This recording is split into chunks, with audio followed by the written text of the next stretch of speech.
ښکلا او رنګینیو دې سمبال شي، په ښکلا او رنګینیو دې سمبال شي. د کندهار ښاروالۍ د غونډو په تالار کې د 14مې ناحیې د اوسیدونکو لپاره د ښاري خبرو اترو مجلس ترسره سو. هر شخص چې دی هغه ځان ته یو مسؤلیت لري، هغه که چیرې د اشخاصو یا د افرادو مسؤلیت د غاړې وي. رنګینیو دې سمبال شي، دا وطن دې دا وطن دې په دغه مجلس کې د کندهار ښاروالۍ د مسؤلینو ترڅنګ د عامې روغتیا ریاست استازي، د اوبو رسولو ریاست استازي، د امنیتي ادارو استازو، قومي مشرانو، ځوانانو، علماء کرامو او د ګذر وکیلانو ګډون کړي وو. زموږ ښه نظر واوري او دوی خپل نظر معلومات سره شریک کړي.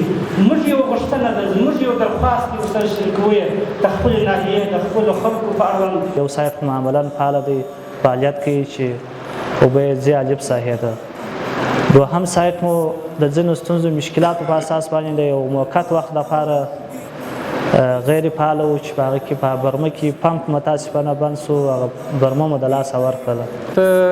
ماشومان راولي مساجدو ته تر څو د بېلابېلو امراضو لکه تور ژړی، توره غاړه، سینه بغل، شری، پولیو او نورو.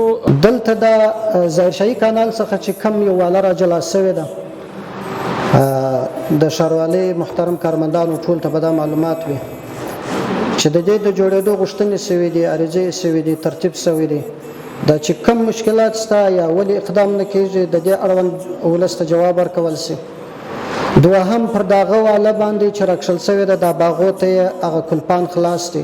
په دغه مجلس کې د کندهار ښاروالۍ مسؤلینو د راغلي ریاستونو استازو د 14مې ناحیې و اوسیدونکو ته د خپلو ریاستونو د فعالیتونو اړوند معلومات ورکړل او هم یې د دوی و پوښتنو ته مفصل جوابونه وویل. د جواز په بخش کې 1,67,355 افغانۍ دې تحصیل کړي دي. د لوحو په بخش کې چې لوحې د دکانو پر سر چې کومې لوحې موښتې دي، په هغو بخش کې د 14مې ناحیې اوسیدونکو هېڅ تحصیل نه دی کړی. چوڼۍ بیا موږ دغه دوه سایټونه اوبه د الف ساحې ته یې هم ورکړو. دا د چوڼۍ نیمه ساحه د چوڼۍ د راړو په دغه دې دوه سایټو پسې وصلوو. نو په جمع کې اوس د چوڼۍ اوبه یو څه ځنډېدلې دي، اته 4مې ورځې او 5مې ورځې ته ځنډېدلې دي.